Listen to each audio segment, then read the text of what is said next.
Zac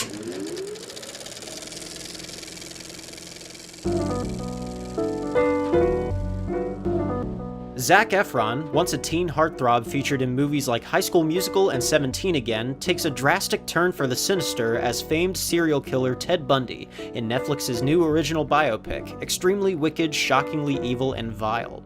We watch through the eyes of both Bundy and his longtime girlfriend over a span of 2 decades as the list of accusations against him grows too long to ignore. Does the film do justice to the sensationally horrifying true story? I'm John Battiston, and this is Real Underdogs.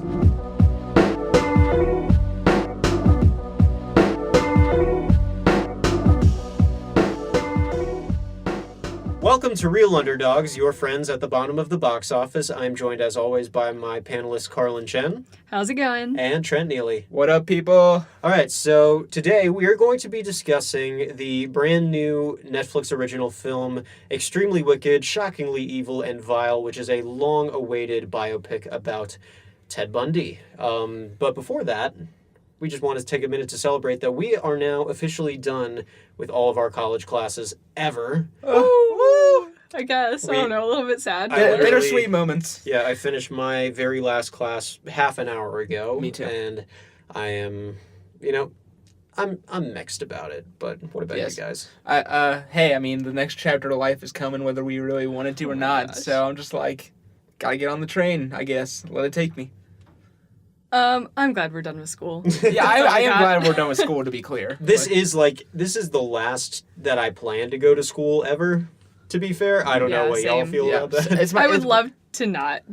I don't know if that's possible, but I would love to not go back to school. What I've always said, if I get concrete, evidence from colleagues or myself, feelings that, going in a direction with further school would help me find satisfaction in something I want to do, absolutely, I would do it. But am I planning on doing it just to do it? Heck no. No. We outie. Yeah, out. Boy. I'm ready for bigger things. Last final in 5 days for you and me, Trent. And I believe so, yeah. I just have a paper, so Wow. I'm done. Yeah. Are you going to crank that out ASAP? Or... Yep. Okay. Nice. All right. Well, you are talking to 3 very recent or very soon to be college grads. So show us some respect, please. we're about to enter the real world, and it's scary. Yes, it is. It's a big, scary place. Yeah. But speaking of big, scary places that the real world can be, Ted Bundy. So this is a movie that has been kind of hinted at for a while. I think it was a couple years ago that we learned that Zac Efron was slated to play the notoriously charming and, I suppose, handsome serial killer Ted Bundy. Can attest. Yeah? You think so? Oh, Zac Efron, yes. Ted Bundy himself, no. Yeah, no, they definitely cranked Bundy's hotness level up for his portrayal in this movie. Because it's Zac Efron. You can't not. It's Troy Right. Bolton. Yeah. Troy Bolton. Yeah. But anyway, let's talk a little bit about Extremely Wicked, Shockingly Evil, and Vile. For one thing, the movie is, if you didn't know, named after some words spoken by the judge hearing Ted Bundy's case in Florida, who eventually sentenced him to the death penalty. It is directed by Joe Berlinger, who also directed the recent Netflix docuseries Conversations with a Killer, the Ted Bundy tapes. I'm so fascinated that he did both a nonfiction and fiction thing of this. I watched the first part of the tapes before this movie came out, and then I dropped it off. I can't wait to go back and do that whole series now that I've seen the fiction film. Yeah, Have you watched it, John? I've only watched the first episode. Same with me. I think maybe at the time I was just so stressed out with schoolwork that I was like, I don't need to pile education about this really horrific human being. Yeah, I think that was my exact reasoning too. I'm stressed already. I don't need these things in my brain at the moment. Yeah. I think I started it, and I just couldn't even get through the first episode. I was Yeah. I don't really want to weigh myself down right now. Yeah, no, nothing really commenting on the quality of it. No, heck no. Right. It was fascinating, and I'm It's just honestly, heavy stuff. Yeah, really. I'm probably going to feel the same way if/when they make a documentary about John Gacy Jr., who is probably a serial killer that terrifies me even more than Ted Bundy. But that's another clown for another day. So Joe Berlinger directed this. For composers, we had Marco Beltrami. You might have heard his work, his Oscar-nominated work in The Hurt Locker or 3:10 to Yuma. And he was also co-composer with Dennis Smith, who I think this is his first feature film or mainstream feature film as a credited composer.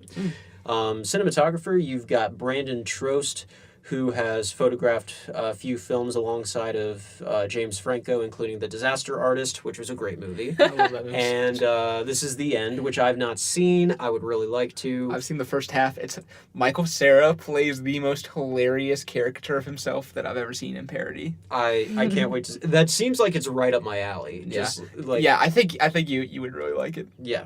And then finally, as editor, we've got Josh Schaefer, who recently edited Molly's Game, directed by Aaron Sorkin. So a lot of these are kind of emerging artists in a way. You've got established names in Marco Beltrami and Joe Berlinger, who I think is an Oscar-winning documentarian prior to this. I believe so. I want to say he directed like Taxi to the Dark Side, something like that. That sounds like a title that I read. Right, but I'm not certain. But anyway, let's talk about the cast. So like we said, Zac Efron, whom you all have known and loved as Troy Bolton from the High School Musical films, the lead character from 17 Again, which I think is a very underrated movie. Yeah, it's actually good. Do you think it's underrated? I do, because my sister and I, we were like, oh, we're going to hate watch this and it's going to suck. And then we both looked at each other at the end and we're like, did you like it? And it's like, yeah. I think everyone loves that movie. Well, critically, it's not that well rated. It's like, if we're looking at Rotten Tomatoes and Metacritic, I think it's got like a 42, which is not good at all. Yeah. IMDb, it's like a 6.3, low 6s, something like that, which I think it deserves higher, personally. 100% I do, too. And that might be my nostalgia talking. I saw that in the theater with my mom and my sister, and we had a great time, but I really enjoyed that movie, and I thought Zac Efron was the best part of it. Yep. 6.4 and a 48 Metascore for 17 Again. Okay, so a little higher than I thought, but still, I think under-deserved. Yeah. I don't know. That scene where he owns the bully is one of the greatest yeah. standing up to a bully scene ever. Mm-hmm. I agree. Ever. I think I represent a demographic that appreciates that movie. Oh yeah, More than maybe yours would. Yeah, no, but I love that movie. I don't really understand all the apathy towards it. Yeah. But, Yeah. and then playing his girlfriend Liz, you have got Lily Collins, whom is also a very recognizable young actress. You've seen her in The Blind Side, where she played a girl named Collins, which is her last name. Yeah. Daughter of Phil Collins, by the way. Wait, I forgot. What? Yeah, I totally forgot that. Yeah. No. Are you serious? Yeah, which means I owe her a debt because "You'll Be in My Heart" from the Tarzan soundtrack is a "Hit Me in the Feels" song, and it was written for her by Phil Collins for that soundtrack. So My life just came full Wow. circle. What in the world? Wow, I learned something new today. Yeah. Thank you, Trent. I knew in the back of my head that he was or she was his daughter. I'm 99% sure. I'm pretty sure I didn't just make What? that up. No. You're I will totally be right. so upset. That's crazy. But yeah, so she plays Liz in this movie, and she's also been, like I said, in The Blind Side, Love, Rosie. She was in this Netflix film, To the Bone, where she plays a girl with an eating disorder. It's actually really good. Yeah. That surprised me. Keanu Reeves is actually shockingly, dramatically good in it. Don't get me wrong. Keanu Reeves is my man. I love Keanu Reeves. Yeah, I mean, long live John Wick, for one. Love those movies. It's like the day after graduation or the day The of Matrix? graduation. And The Matrix, of course. I mean, I love Bill the and first Ted, one. excellent.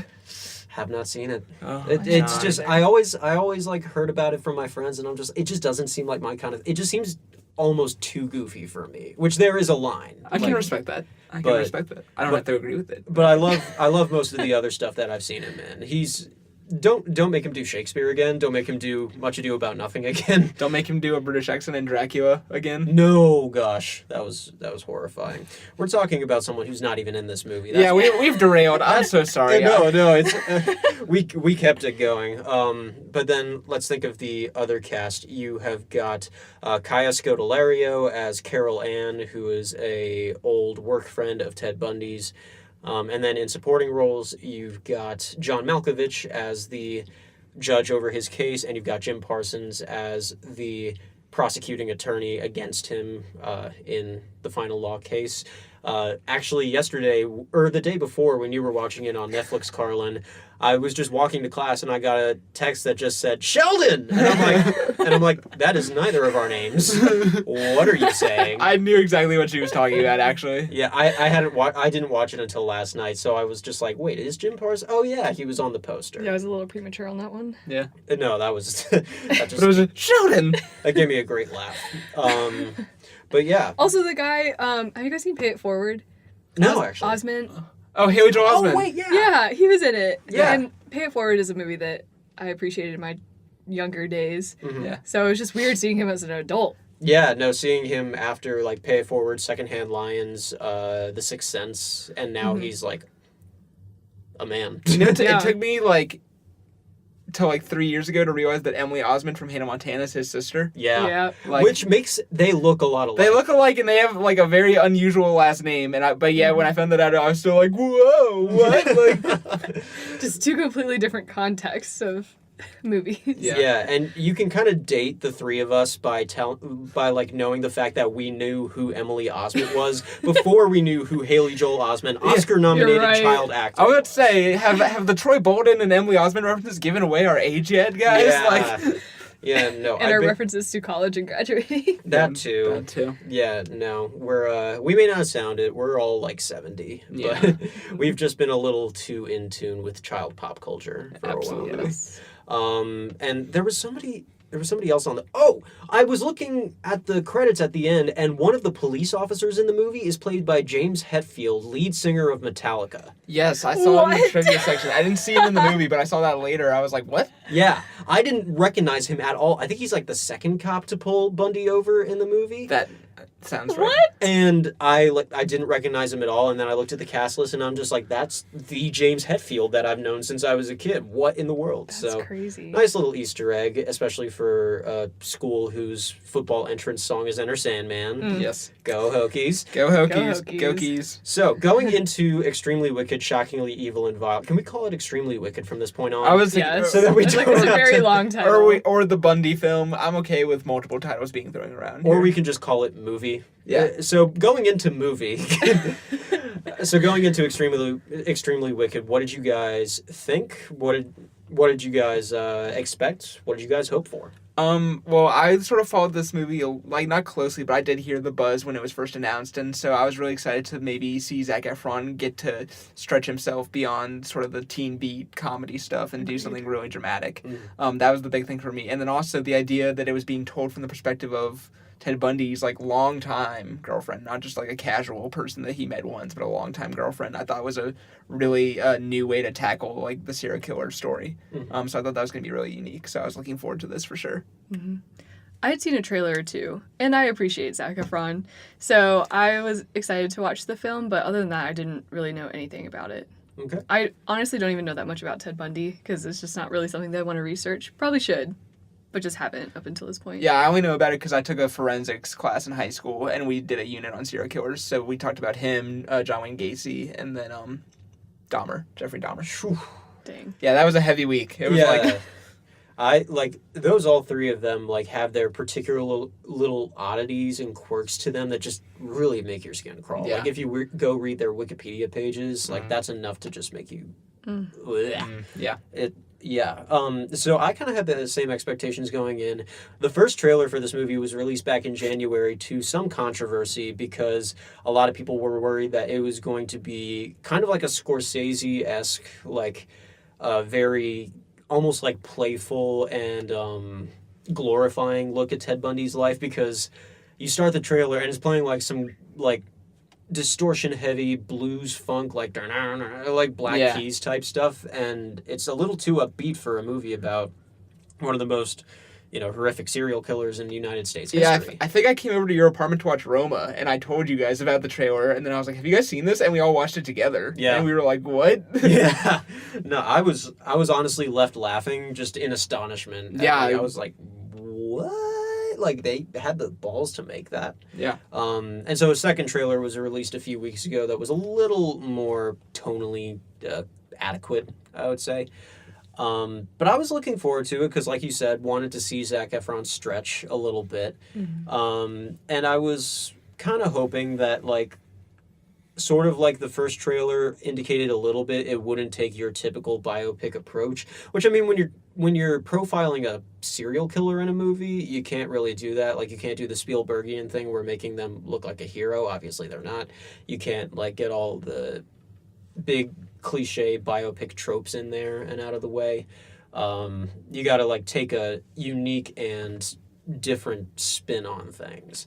And so I was interested to see how they would go about that. And I do remember hearing some reviews from when it premiered. I think it premiered at some film festival, like maybe Sundance. Yeah, Sundance. Yeah, and people were saying, Zac Efron's good, movie not so much. And so that lowered my expectations a little bit. And having seen the movie, I agree with the first part. I don't really agree with the second part. I thought as a movie it was pretty competent. So what were you guys' thoughts on that?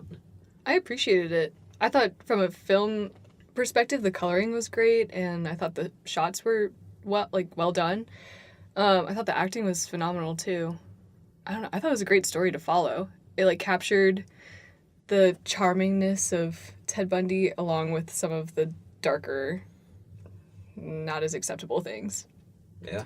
Yeah, I would say for me, like, Zac Efron, like, perfectly captures, like, that charismatic, like, seductive quality that Ted Bundy was reported as having over people. Like, he totally oozes that charm for that first half.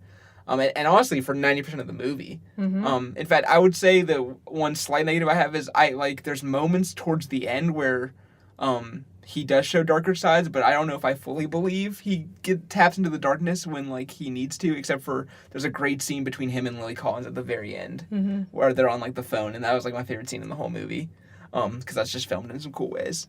But yeah, Lily Collins was really great, too. I think she has to do kind of a really subtle character arc performance thing. John Malkovich killed me as the judge. Like, there's parts where he's just, like, so great, where, like, you're just like, he's like, bless your heart, like, which if you know anybody that's Southern, that basically means, like, I don't You mean, moron. You idiot, like, no. So he talks down to Bundy and, like, doesn't fall for his, like, pizzazz. I thought that was great. So yeah, the performances are good, and then I thought that, like, the way they recreate sort of the 70s feel with, like, lighting, like Karlyn said, and then the costumes and set, where it was really well done. Mm-hmm.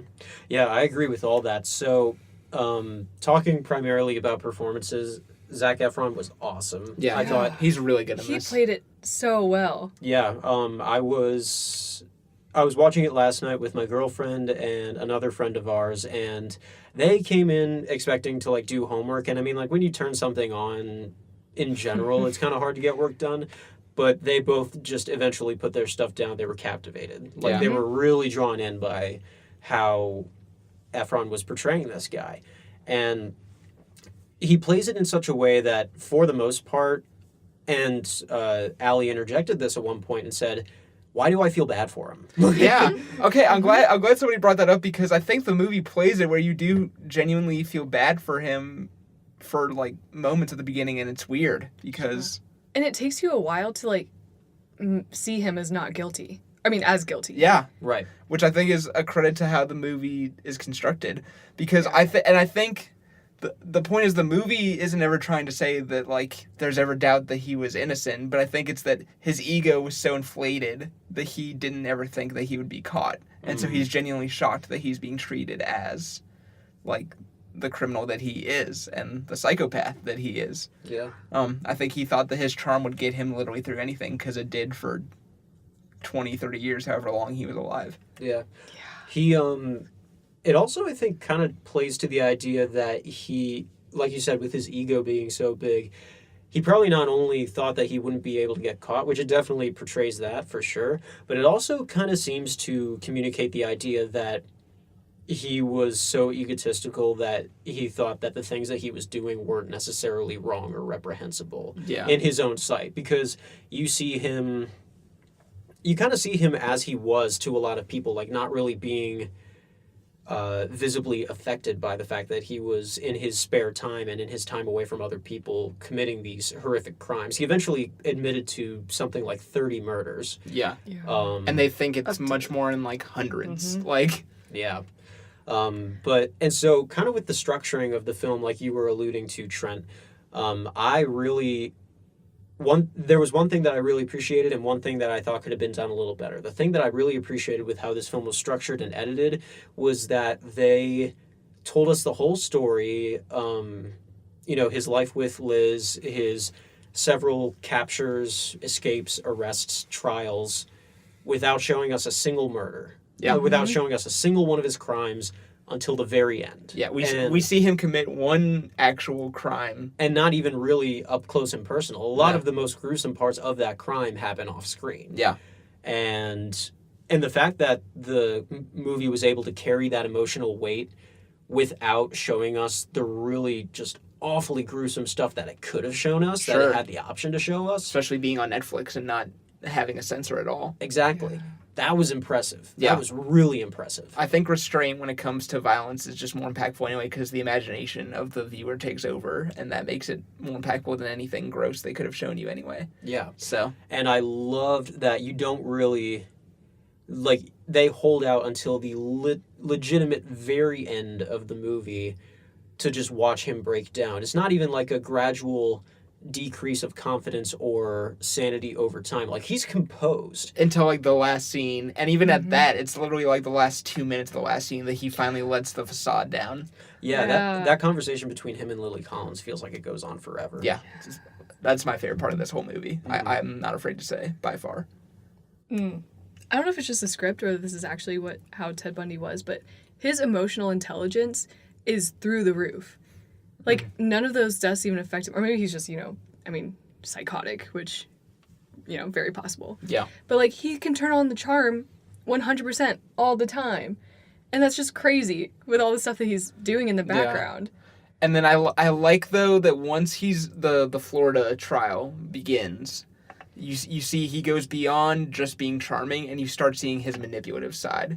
Because he basically convinces, I'm forgetting the name of the character, but his girlfriend basically... Carol Ann to be his mouthpiece for the press because he knows he can't do it. She volunteered. Yes and no. He Inception basically does it to her where he's I would never ask somebody to speak for me. And she's you're not asking, I'm doing it. And he was really? You would do that for me? She's I'll move to Florida. Yeah. Just had a completely insidious personality in that way. Yeah. The way he just shows that sway over people in the last half hour. Editing is something I do have a minor gripe with, though, where because this movie was advertised, and this is where I do think there's a bit of false advertising maybe with this movie, that it's pure, it's all about Liz and the girlfriend and what Ted Bundy did to her. And I think the movie kind of hyper accelerates through after their first meeting, their relationship, and then it kind of just cut. And then once Ted Bundy's on trial, it's mainly about Ted Bundy. And then it cuts back to her being alcoholic and depressed, when it feels like it needs to. So I wish that Lily Collins had been given more of a meaty part of her script to actually analyze that. I think it would have been really bold if this movie was entirely from her perspective, and we don't even spend that much time with Bundy, scenes of just Bundy. Mm-hmm. I feel like there wouldn't really be much of a movie though because she's just keeping it all inside. She unplugged, the phone gets unplugged. She's not talking to him at all. She's just internally tortured. So I feel like it wouldn't really be a huge story if it was completely from her side. Yeah, that's true. I think it's not that part of it's not as nuanced as I think the movie wants me to think it is. Yeah. Okay. Fair. Yeah.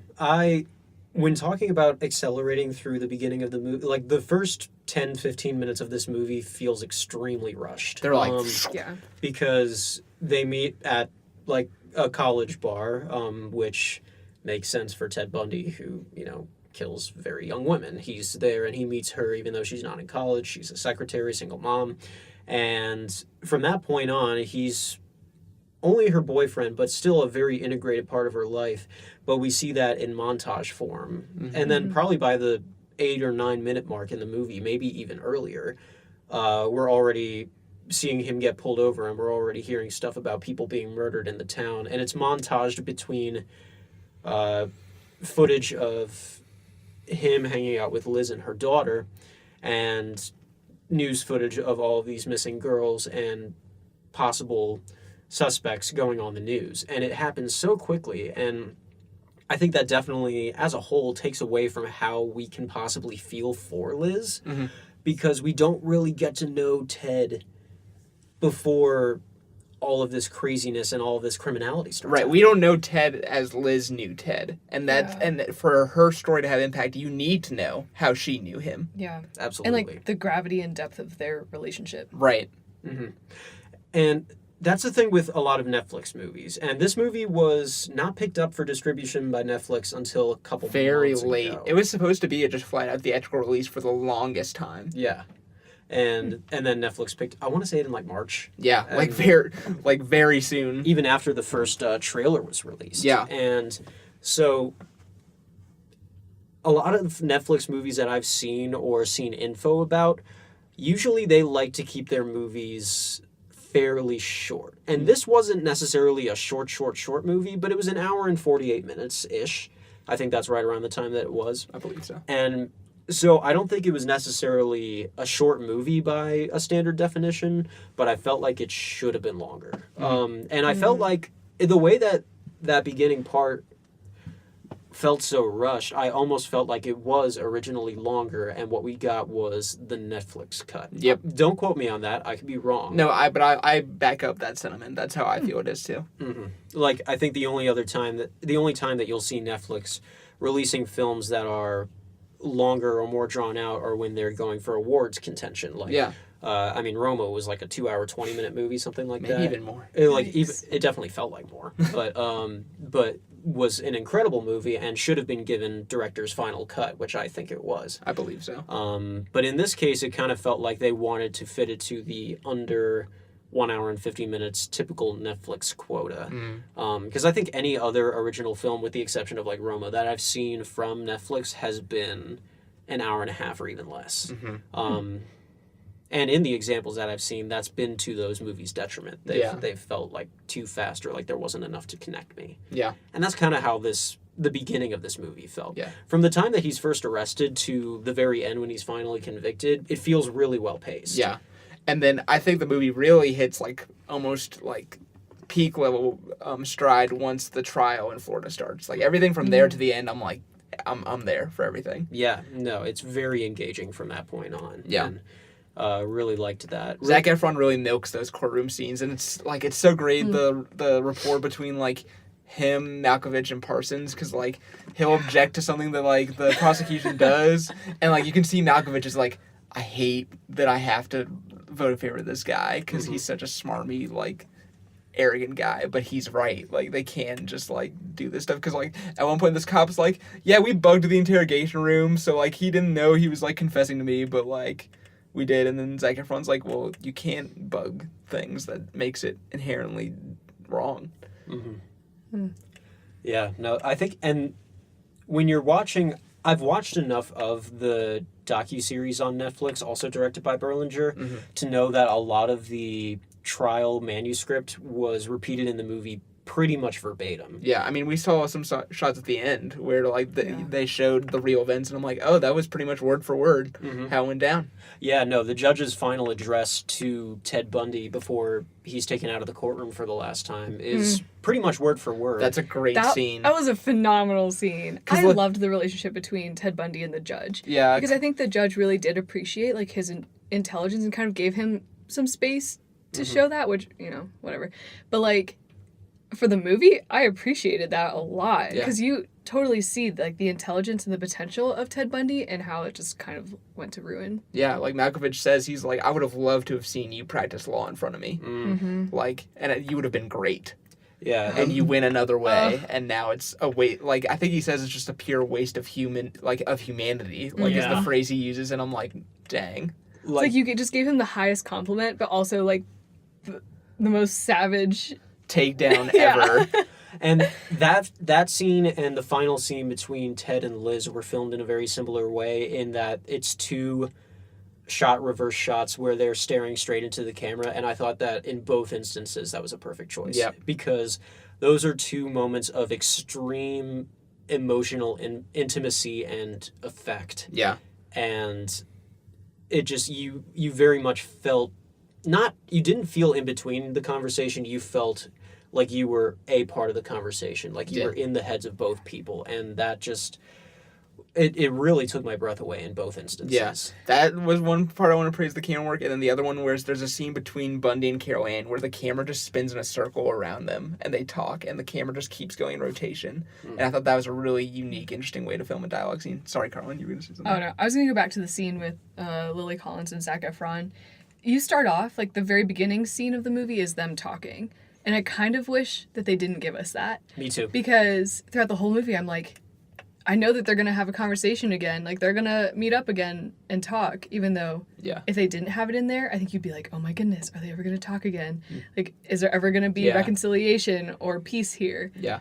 So I think that's like a small qualm, but I kind of wish they didn't start off with that. Yeah, I want to know if that final, like, confrontation happened the way it did, because, like, that scene's so great, because eventually you find out that Liz is the one who called in that, like, there was this sketch going around of a suspect that may have committed these murders, and then she says, well, it kind of looks like my boyfriend, and they're like, well, what's his name? Like, she's like, Ted Bundy, and that's how his name got into, like, the system of all these police departments. Mm-hmm. So she feels like, if he's innocent, because she believes that for a long time, I've ruined his life for nothing, and then she feels even almost worse when she realizes he is guilty, because she's like, I could have stopped it sooner. And so she goes into the scene, she's like, you need to tell me that this actually happened so that I can fully let you go. She's like, release me. Yeah. I was like, wow, this is really dramatic. Yeah, it's really dramatic, but it works. And then, like, I do appreciate in that scene that in whatever twisted way, I think the only reason Bundy, like, he confesses because he, in his own version, he did care about Liz in some way. And that's the only thing that gets him to really, like, start to confess. And, like, he basically only confesses by, he doesn't even want to say it, he just, like, fogs up the window and writes. Yeah. She's like, what? She shows him this picture of, like, this woman who, like, was decapitated.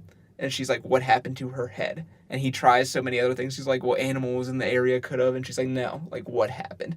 And he finally just says, like, hacksaw. He just, like, writes it in the fog. It's crazy. And, like, the intensity of that final scene, like, the way that it builds up from, like, kind of the longer, intimate shots of their faces looking straight into the camera / at each other, and then to the very quick cutting flashback of him knocking a woman out with a crowbar, dragging her into the woods, and doesn't even show him sawing her head off. It plays sound effects, but doesn't show it up front to you. It just shows him grabbing the hacksaw. And that part was just like, I think it was... Granted, it's still horrifying, just to be clear. Oh, terrible. It's terrible to have to listen to. But I think they definitely expressed a really solid sense of restraint not showing it to us explicitly.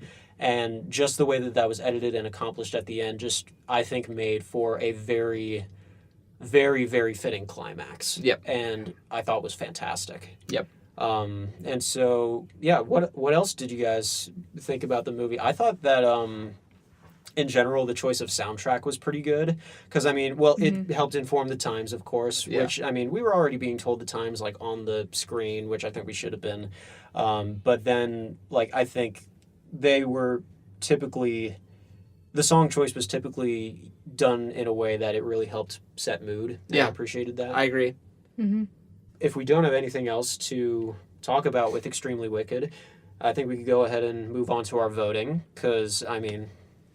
I think we pretty much got everything out there. Yeah. I loved this movie. And, I have miniature qualms with it. I definitely think the pacing could have been a lot better and slower in the first 15, 20 minutes of the movie. Everything that happens after that, I think, is fantastic. Yep. And surprising, even though you know what's coming for this guy. Yeah. Like, I knew that eventually this guy was going to confess to a lot of murders. I knew eventually he was going to be put on the chair. Another thing that I'm glad they didn't show us. Yeah. And I kind of knew how all this was going to go, but I still felt a lot of tension and a lot of emotional investment and almost a relationship with the characters through this whole thing. Loved it. Yeah. Yeah. Yeah, I would agree with basically all that. And then the only thing I would nitpick is that for a movie advertised about being from Liz's perspective, I think that was underdeveloped in the script. So I wish I'd seen more of that. But at the same time, that's sort of wishing for something I would want versus actually, if I'm judging it purely on the movie's merits as it is, I think besides a little bit of a rushed beginning, this is a really solid fictionalization of a really horrible true event, and Zac Efron did a great job of making a really despicable guy somewhat charming, which is almost creepy and really shows how much he's grown as an actor, and then just surrounded by other great performances. I was really surprised, like, how I was even I felt like I was being manipulated in the movie.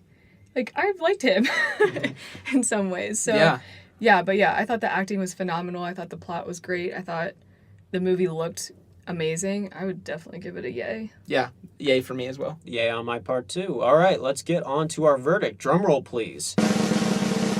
Movie lovers, extremely wicked, shockingly evil, and vile is a killer movie. Oh! All right, so before we go, we wanted to do a little trailer rundown for this week. So there's one that's really grabbing our attention that I would love to talk about, and that is Spider-Man Far From Home. Woo! All right, so yes. Should we preface this by talking about this trailer? There are spoilers for Endgame in the trailer, so if you're listening to this episode and you have not seen Endgame, maybe bail out, and then after you've seen Endgame, come back and listen to this part. Yes. We find it highly unlikely that you haven't seen Endgame by now if you were ever planning on going to see it, but we do want to throw in that extra little precaution, so woo! That's your siren. All right, spoilers. All right, 3, 2, 1, boom. Okay, so Iron Man dies. Iron Man dies. Iron Man is dead. And the movie commits to it right off the bat. Like, the trailer literally opens with, like, Spider-Man being like, everywhere I look, I see his face. And you just see, like, an Iron Man, like, memorial mural. And you're just like, dang. And then you see, like, my man, Jon Favreau, Happy Hogan, so happy he's back in this movie. And that he's like, I'm going to help take care of this kid. You're happy about Happy? I'm ecstatic about Happy. Well, his name's not ecstatic. You just gotta say you're happy about I Happy. know. All right, fine. I'm happy about Anybody Happy. who names their kid ecstatic, well, who named their kid Happy, actually? Yeah. I'm concerned about that parent right now. Good question. Forced mental health. Yeah, true. And then also, I remember when this movie was first announced, they said that it was going to maybe take place minutes, if not minutes, just immediately after Endgame. And I think that is evident in the trailer by the fact that he's still wearing the Iron Spider suit in a confrontation we see in a dinner scene. And he's not seen in the Iron Spider suit the rest of the trailer. So I think maybe, like, everybody gets so nice. Everybody gets snapped back. Like, of course, mayhem, because we go back to, like, 7 billion people in the world, however many there is now. And so, yeah, that makes sense that he would have to go. And we see him awesomely use, like, the spider legs to stop a knife, and then he just webs everybody up, and it's awesome, and Tom Holland's funny. Yes. And then he's just like, all right, guys, I need to, like, he doesn't say this to the cops, but basically the implication is, I need to process Tony's passing. I just want to go be a kid for a little bit and go on this European summer abroad trip with all the characters we knew from Homecoming. Mm-hmm. Yeah, which brings up an issue that the Russo brothers, I think, have addressed in an official statement. So when there was a scene at the end of Endgame where that confused a lot of people because you see in a brief shot, Peter is back in high school, and then he turns and he and Ned see each other and are really happy to see each other. And are just like, bro, what's up? Ned has not aged. Yep. And so you're just like, okay, Ned got snapped. Like, I kind of thought that from the beginning when I saw that, and I'm just like, they're the same age. He obviously got snapped too. Odds aren't that slim for that to happen. But then in this trailer, you see that, and even in the original Far From Home trailer, you saw that it also involved a bunch, pretty much every high school friend of theirs from the original movie, minus Liz, who isn't really coming back in this, if I'm to be correct. And they're all the same age. Yep. So, like... all of them got snapped. Yeah, Flash Thompson, MJ, girl from The Nice Guys, whose character I don't know the name of. I know the actress is Angourie Rice. I don't know her character's name. Yeah, I don't either. But blonde newscaster girl. They're all the same age. And everybody's like, okay, what gives? And they released an official statement basically saying, yeah, they all got snapped. We know it's unlikely, but deal with it. I'm fine. Whatever you gotta do to make the story. You know what? Yeah, true. And I mean, like, I'm not gonna complain about it. Like, I probably would have made a different decision if I were in the Russo brothers' position. But I mean, you know what? Like, might as well just, like, encourage people to suspend disbelief when you're watching movies about freaking comic book characters. Yes. Plus, that would take a lot of effort for costume and design to age a few people. Well, yeah, or you could just, like, make it some new high school friends. Maybe bring, like, one of them back. Like, MJ is going to be pretty important. Zendaya's character. Yeah. But then, like, maybe... Yeah, she's awesome. Yeah, but yeah, I like Zendaya's MJ. I don't know how you guys feel, because I know she got hate because, like, when they revealed that her name was MJ, like, at the end of Homecoming, everyone's like, MJ's the girl next door. She's not snarky and, like, bitter and, like, whatever. But, like, Zendaya killed me in Homecoming. One of my favorite parts in that whole thing is when they're in detention, and Hannibal Buress is like, what are you even doing here? You don't have detention. She's like, oh, I like to draw people in crisis. And she just, like, laughs, and she's like, that's you. Like...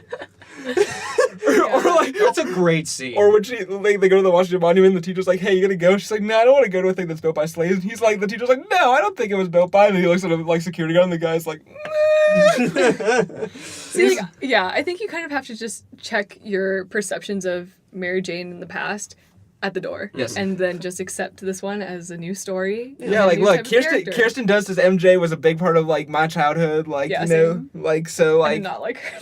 but, like, I'm willing to let that go and let this new thing be its own thing. Mhm. Yeah. Yeah, no, I mean, like, I kind of love the fact that this generation's new MJ, like, for kids growing up right now, 10, 11-year-olds, however old we were when the original Spider-Man trilogy was wrapping up, We would have been... like, their MJ is going to be Zendaya. I Yeah. think Zendaya is a pretty great MJ to choice. have. Yeah. Yeah. Like, Sorry she doesn't have red hair.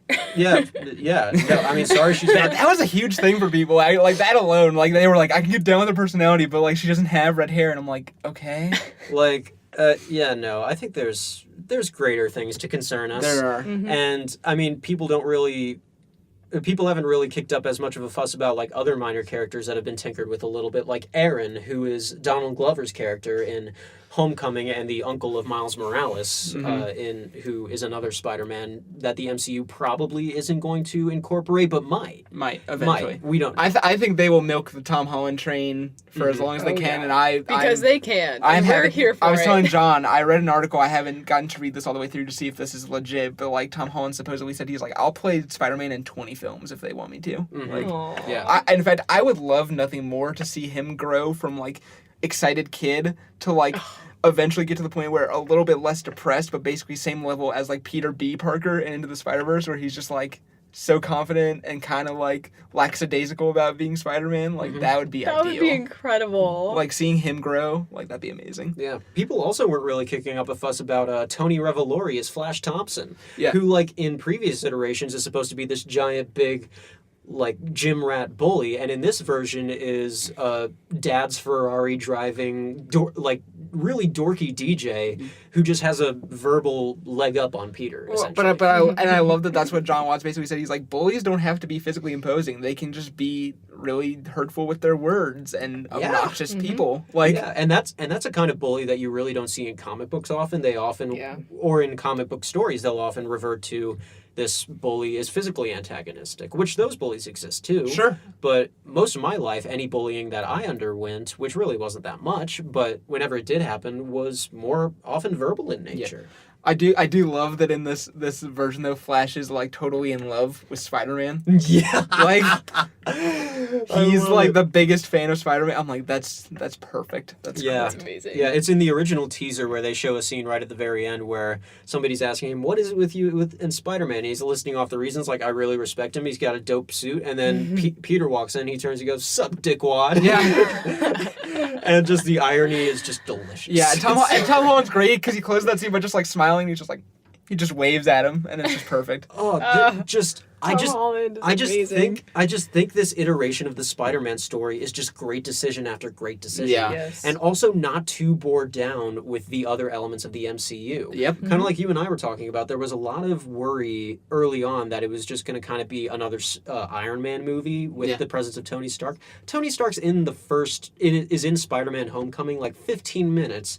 He's obviously not going to be in this one at all, rip. Right. And I mean, Dang, John, can't be that cold like that. I mean, you know what? I deal with grief through humor. I am grieving that man right now. I think we all are in our own way. Yeah, but and so I'm really excited. Yeah. I feel like these Spider-Man movies are like the comic relief of MCU in general. Yeah, absolutely. Just like a little breather, and then you can get a little more serious, Yeah. you know? That Like, they're and just that fun and to watch. Guardians and Ant-Man, I think, are the Yeah. three. Yeah.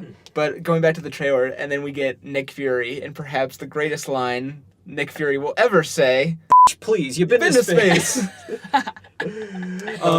And then perhaps the coolest reveal of maybe like Far From Home so far, and then maybe the post Endgame world is that Mysterio is from another dimension. Or so we're told. Or so we're told. I've seen speculation that either maybe he's lying about that or things like that. But basically, the idea is that the snap, they have not said whether it's Thanos' snap or Tony's snap, caused a rip in reality which allowed these elemental creatures that we see in the trailer. There's like a water one, fire, and earth, sure.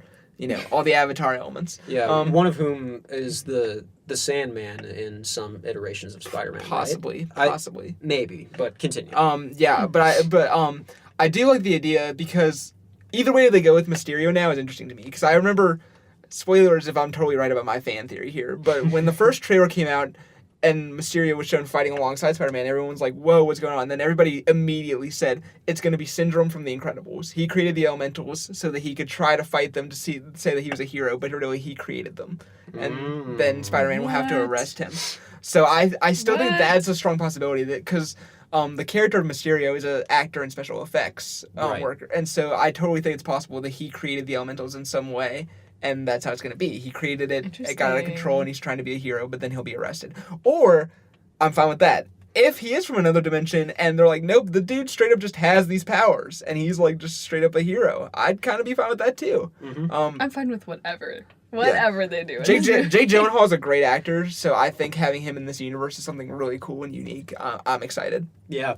And I think that it's easy with things like this to get up in arms about any sort of inconsistency between movies and comic book sources, but let's be real, a lot of the MCU has been in large ways its own thing. I mean, I think the biggest example I could really think of is Guardians of the Galaxy, because the 5 characters in Guardians that we get that are the main group, I think maybe 1 or 2 of them is the actual main Guardians of the Galaxy in the comics, and the others are kind of peripheral characters that they decided, oh no, these guys are cooler, let's make them the actual Guardians.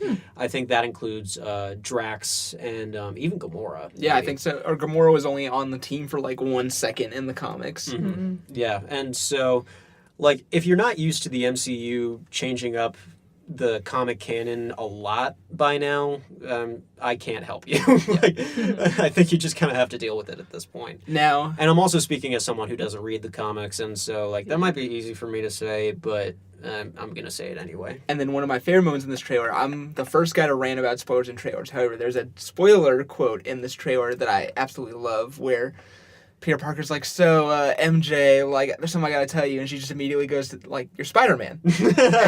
and he's like, no, I'm not. And she's like, it's kind of obvious. And, like, I know some people are probably raging right now that they're like, they gave that away. Why did I say that for the movie? But honestly, if they saved it for the movie, we'd all probably know 10 minutes in, oh, in this movie, she'll figure out he's Spider-Man. And then we'd just be waiting for it to happen anyway. By getting out of the way with the trailer, we're just like, cool, she's gonna figure it out. She's not dumb. And also just the way that Marvel does trailers.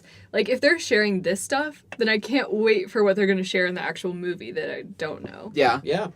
And, I mean, also, if you weren't expecting that going in, I think it's kind of tradition that in the second Spider-Man movie of a series is when the love interest finds out he's Spider-Man. It was it was Spider-Man 2 that Mary Jane, as Kirsten Dunst, found out that Tobey Maguire was Spider-Man. I'm pretty sure it was in The Amazing Spider-Man 2 that Gwen Stacy found out that. I think it's the first one. Oh, it was the first one? Because then, when he, in the first one, I actually like the first Amazing Spider-Man, by the way. Side note. I kind of liked it. Like, he, breaks up with her because her dad's like, you gotta promise to keep away from Gwen, and then, she basically figures out, oh, the reason you dumped me is because you're Spider-Man, right? Or, in fact, I might be misremembering, and he just flat out tells her. Also, isn't he in her room at some point, and she's like, oh yeah, that's right, on his wounds or something? Yeah. Is that the first one? After he fights the lizard in thank you, in the sewage system, he goes and recuperates at her apartment.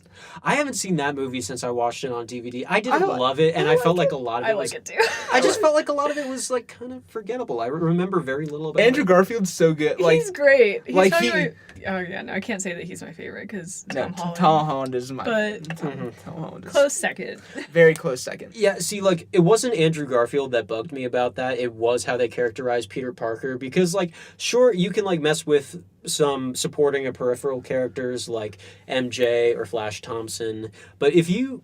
I think somebody put my thoughts into very concise words lately and said they made him too sexy. Yeah. I really think they did not emphasize the nerd factor that makes Spider-Man no, they made Spider-Man him a hipster and make Spider-Man the true underdog that he's supposed to be. Yeah.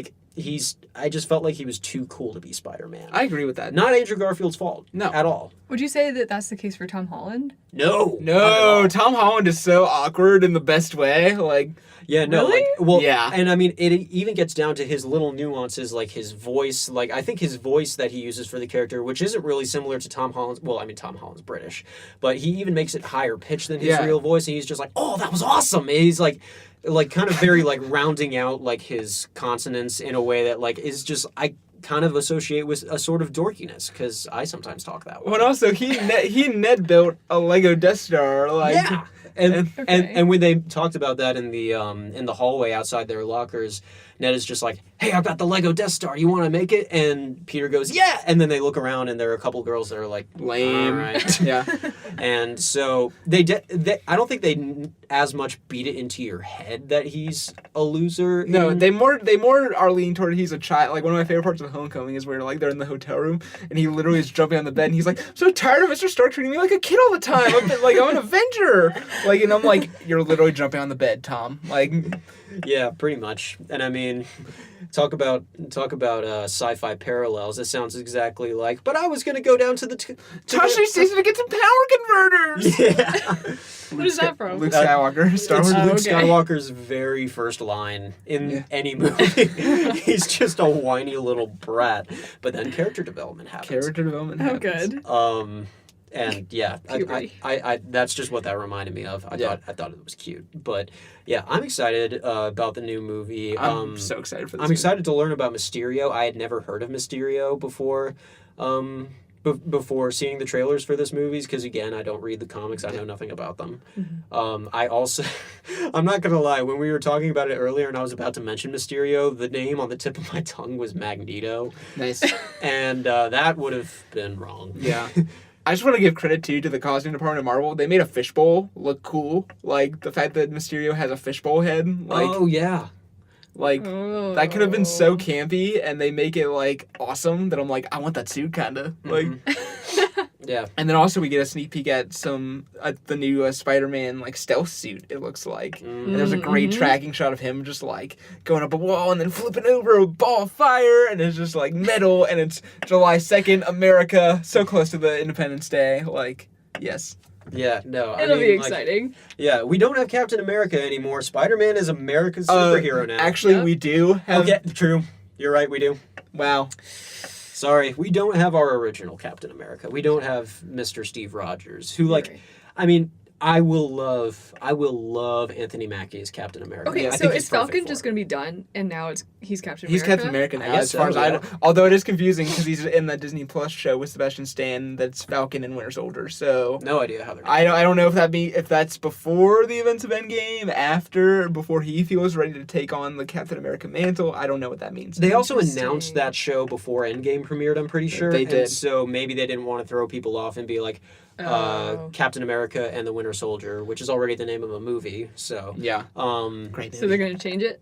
I'm thinking maybe they do change. They the name of could, the series, actually. and it's just like psych. Like this is not Falcon anymore; it's Captain America. Okay. But I have no idea. I'm not exactly the highest up executive at Disney. I'm pretty mid level, but Side note, I think I read yesterday that cameo Robert Redford did for Endgame was his last acting thing ever. Like, he was like, this is it. Like, this 1 hour in the afternoon of me. So we saw the end of an era of a legend. kind of sad to me In that two like respects. in two respects for sure. And it kind of does seem weird to me that would be kind of his last. Maybe it was like the last thing that came out. I want to say the last thing that he filmed was The Man in the Gun, the I'm old pretty man sure. in the gun. Yeah, it was interesting because like he said that was his last movie, and then he felt bad because then that became the focus of everybody seeing the film, and he like. To his credit, he was like, I want to apologize to my co-stars and the writers and the directors because I didn't mean to minimize their work. Mm-hmm. Yeah. Oh, that was kind. Yeah. He's a treasure. I'm actually in the middle of intermittently watching All the President's Men right now, in which It's on my plays, list. in which he of course plays Bob Woodward, one of the Washington Post journalists who broke open Watergate, and so far he's awesome. He's I mean, it's probably Ro- the best part of that movie. It's Robert Redford. It's Robert Redford. Like, he can do no bad. He's not going to be bad. No. Like, even if he's in a bad movie, he will not be bad. I've known him. I first met him as the Sundance Kid when I was a I still little haven't seen boy. it. Oh man, it's a good one. It's a slow one, but it's a good one of the better westerns I've seen. Yeah. But this is like an actor retirement where I kind of believe him because he's in his early 80s. Like, Yeah. And if he were to do anything further, I can imagine he would want to be more on an executive or directorial side because he's also a very good director. Yeah. Quiz Show, right? Is that He directed Quiz Show, which I still haven't seen, but I've heard from many people that that's a sneaky, brilliant movie. I watched the first half of it with my roommates a couple weeks ago because one of them turned it on, and I promised myself I would sit down for a few minutes. I was hooked. Okay. I had to tear myself away to do homework. I will watch Quiz Show probably in the next 2 days. Yeah, Then. it's on Netflix, I think. Yeah, right yeah, now. yeah. And he also directed a movie that I really like called Ordinary People. That was his directorial debut, right. and it won him the Oscar for Best Director. That's right. And that stars young Timothy Hutton, who plays the older version of the dad in The Haunting of Hill House. Probably what most listeners would know him for. But when that movie was made, I think he was 19, and he was playing a teenager really struggling with depression in the aftermath of his brother's death on a sailboat. And you basically see the relationship with him and his therapist versus the relationship with him and his parents. It's really well done. It's a really good movie. It's excellent. Yeah. And Timothy Hutton, at I think age 19, 3 years younger than we are, won an Oscar for Best Supporting Actor for it. That's ridiculous. Which he deserved 100%. He was so good.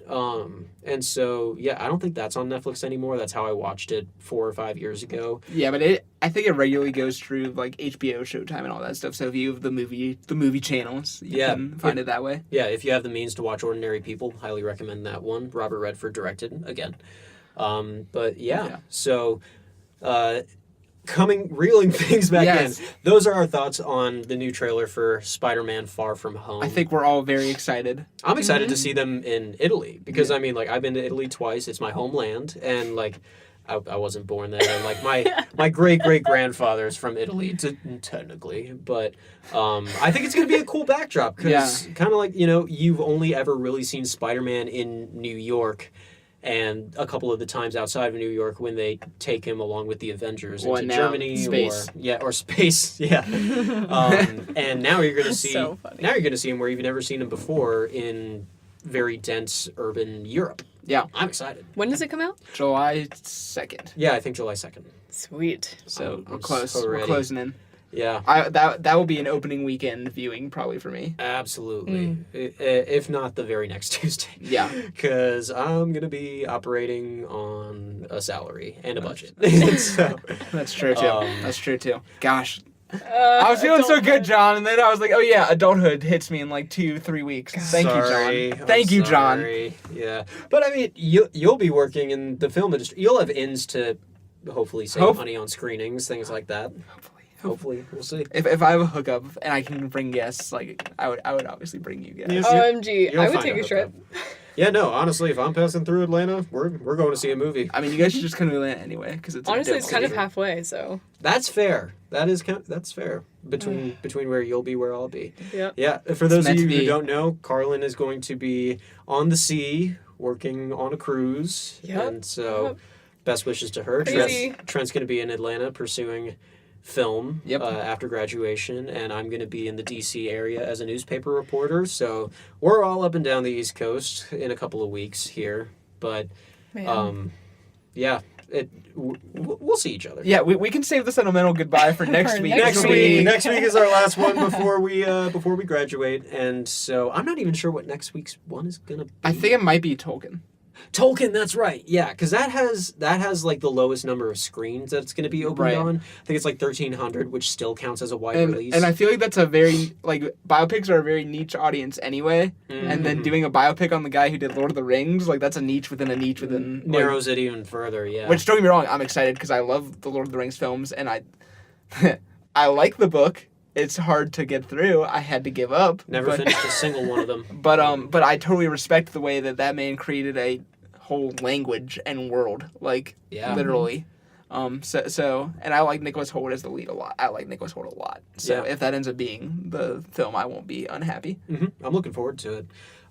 Just hoping it's not The Hustle. Oh my gosh. The Hustle is going to be a reimagining of one of my favorite comedies and one of your favorite comedies. Yeah, I've only Trent. seen it once, but it's already. I would put it in the favorites list. Yeah, Wow. so Yeah.